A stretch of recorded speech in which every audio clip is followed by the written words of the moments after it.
नमस्कार। चलिए आज एक बहुत ही सिंपल सी कहानी देखते हैं।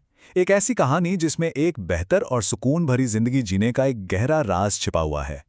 अच्छा, कभी सोचा है कि ऐसा क्यों होता है कि दो लोग एक जैसा काम करते हैं, मेहनत भी बराबर करते हैं, फिर भी नतीजों में और मन की शांति में जमीन आसमान का फर्क होता है?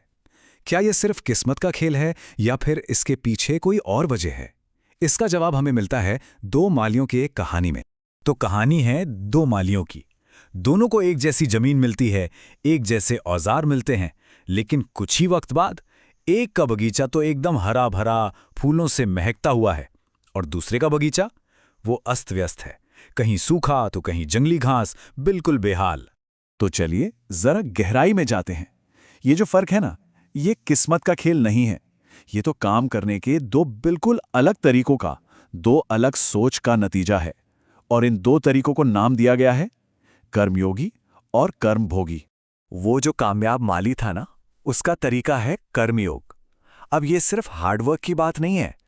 असली बात तो ये है कि काम कैसे किया जा रहा है, पूरे ध्यान के साथ, पूरी लगन के साथ और फल की चिंता किए बिना। अब यहां देखिए, दोनों की सोच में कितना बड़ा फर्क है। कर्मयोगी का पूरा फोकस काम को अच्छी तरह करने पर होता है, यानी प्रोसेस पर। वहीं कर्मभोगी की नजर सिर्फ फल पर अटकी रहती है।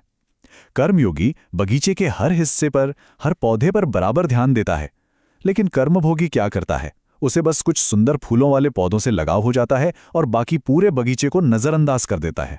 तो सवाल यह है कि आखिर दूसरे माली का तरीका फेल क्यों हो जाता है? इसका कनेक्शन आज के दौर की एम्बिशन से है, एक ऐसी सोच से जिसे एक बहुत पावरफुल नाम दिया गया है। वो नाम है महत्वाकांक्षाओं का पागलपन। ये शब्द अपने आप में बहुत कुछ कहते हैं।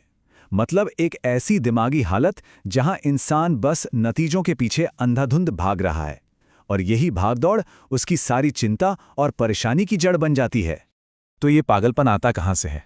ये आता है वित्ततृष्णा से, यानी पैसे की कभी ना खत्म होने वाली भूख, और लोकेशना से, यानी नाम और शोहरत की चाहत। ये एक ऐसा चक्कर है जो इंसान को कभी चैन से बैठने ही नहीं देता, हमेशा और की दौड़ में लगाए रखता है। क्या कमाल की बात कही गई है ना? ये जो इच्छा है ना, ये उस आग की तरह है जिसमें आप जितना घी डालेंगे वो उतनी ही और भड़केगी। हर कामयाबी के बाद शांति नहीं मिलती, बल्कि बेचैनी और बढ़ जाती है। तो फिर इसका हल क्या है? चलिए अब बात करते हैं कर्मयोगी की सोच की, यानी उस सफल माली के तरीके की जो हमें इस पागलपन से बाहर निकाल सकता है। भगवद गीता का ये श्लोक ही कर्मयोगी का मूल मंत्र है।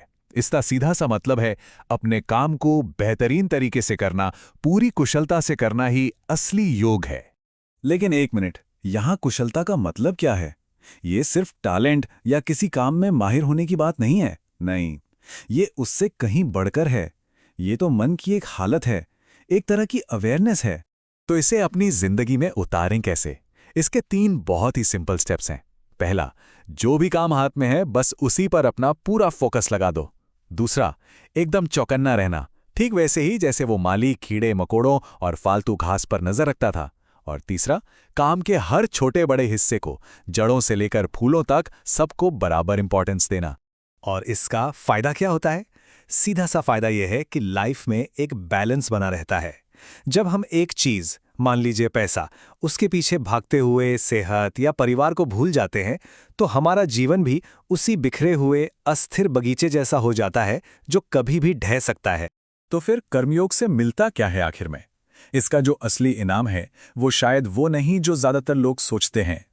ये जो बाहर की सफलता है ना, एक खूबसूरत बगीचा या एक कामयाब करियर, ये तो बस बाय प्रोडक्ट हैं। असली रिवॉर्ड तो कुछ और ही है, कुछ बहुत ही गहरा। और वो इनाम है संतोष। ये एक ऐसी अंदरूनी शांति है, एक ऐसा सुकून जिसे बाहर की दुनिया की उथल-पुथल से कोई फर्क नहीं पड़ता। ये सिर्फ टेम्परेरी खुशी नहीं है, ये वो गहरा वाला सैटिस्फैक्शन है जो अपने काम को ढंग से करने से मिलता है। संत कबीर ने क्या खूब कहा है इसके बारे में, जब आवे संतोष धन सब धन धुरी समान। मतलब जब किसी को संतोष का धन मिल जाता है तो बाकी सारी दौलत उसे धूल बराबर लगती है। तो आखिर में ये सवाल हम सबके लिए है, क्या हमारी एम्बिशंस हमारे जीवन के बगीचे को सींच रही हैं या फिर उसे उजाड़ रही हैं? सोचने वाली बात है कि हम आखिर कौन से माली हैं।